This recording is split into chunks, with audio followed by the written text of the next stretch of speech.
Bismillahirrahmanirrahim. Now we are going to study the third type of receptor, that is the dopamine receptor. So if you do this, if you have a synapse and in the synapse you have norepinephrine being released, this norepinephrine can act on three types of postsynaptic receptors. One of them is alpha receptor, the other is beta receptor, and the third one is dopamine receptors.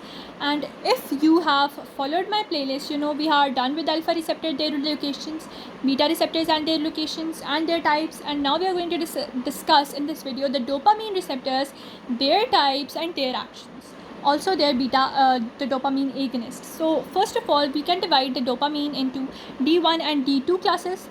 In the D1 class you have D1 and D5 dopamine receptor. In the D2 class you have D2, D3 and D4 beta receptors, dopamine receptors. The D1 type dopamine receptors, they are G stimulatory in their function, so D1 and D5 they will have increased production of cyclic AMP, whereas the D2 type, that are D2, D3 and D4, they are G inhibitory in their action and they are going to formally decrease the amount of cyclic AMP being produced.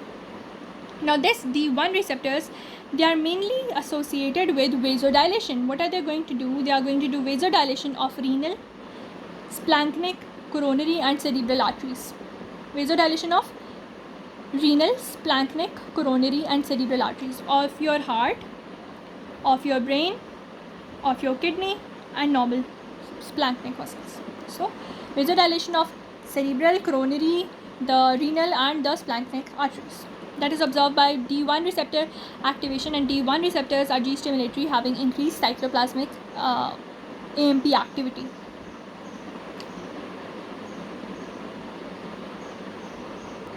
Now the D2 type of receptors, they are present in nerve endings especially. So D2 type of receptors, they are D2, D3 and D4. They are going to they are generally G inhibitory in their nature. They are going to decrease the cyclic AMP released into the synaptic cleft. They will decrease calcium influx and also they will open the potassium channels. They are majorly the presynaptic D2 receptors. What are they going to do? They are going to inhibit the release of norepinephrine. What do I mean by that? There is this type of D2 receptor agonist that is released. This will go to presynaptic cleft or presynaptic receptor. Whenever it will attach, it will stop the release of the norepinephrine from here. So it will inhibit the release of norepinephrine into the synaptic cleft.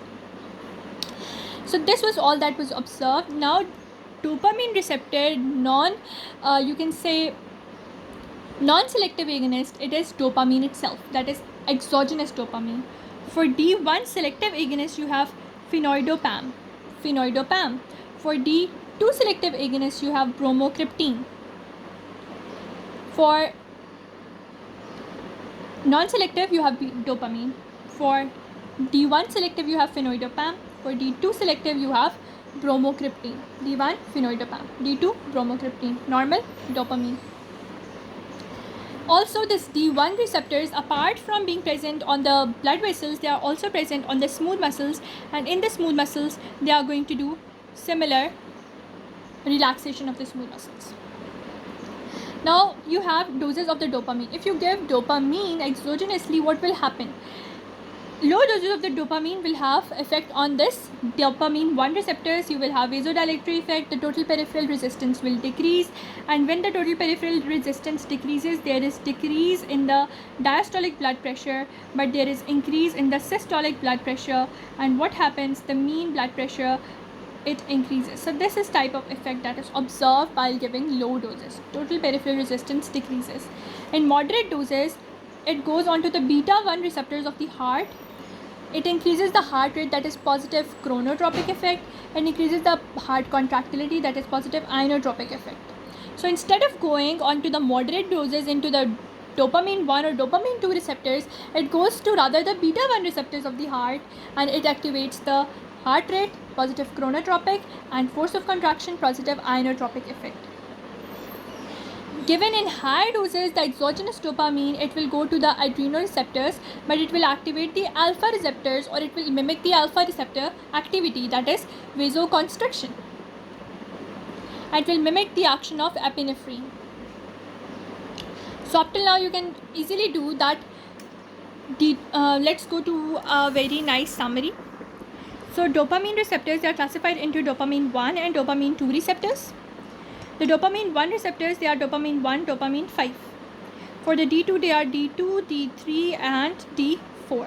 The D1 and D5, they are G stimulatory. They increase the level of cyclic AMP and they are present in smooth muscles as well as they are present in blood vessels. In the blood vessels and smooth muscles, they do dilation. In the blood vessels, they do vasodilation. Smooth muscles, they also do dilation. And because of vasodilation, they decrease the total peripheral resistance. For D2 type of receptors, they are present in the nerve endings and majorly they are G inhibitory in their action. They decrease the level of cyclic AMP. They decrease calcium influx. They increase potassium influx. And due to their D2 type of action, they are going to inhibit the release of norepinephrine into the synaptic cleft. The D1 selective ones, they are phenodiazepam, and D2 one was bromocriptine, and D non-selective is dopamine itself. Whenever we are going to give dopamine in low doses, what will it do? Because of low doses, it will go and it will act on the dopamine 1 receptors and do vasodilation. In moderate doses, it will go into the beta 1 receptors of the heart, or it will do the beta 1 receptor similar activity and it will go and increase the heart rate, that is positive chronotropic effect, and it will increase the force of contraction, that is positive inotropic effect. And high doses, it will mimic the action of alpha receptors and it will do the vasoconstriction. So it is how the 3 doses of dopamine, they are going to act on your body. So this was all about dopamine receptor activation. I hope you understood each and everything explained in this video. If you like my way of teaching, if you like my notes, please let me know in the comments below. It is always very helpful for me to read the comments and be motivated to make more videos. And if you like my content, please like, share and subscribe. Leave a good comment below, and always remember, Ordinary Days is the best channel for pharmacology.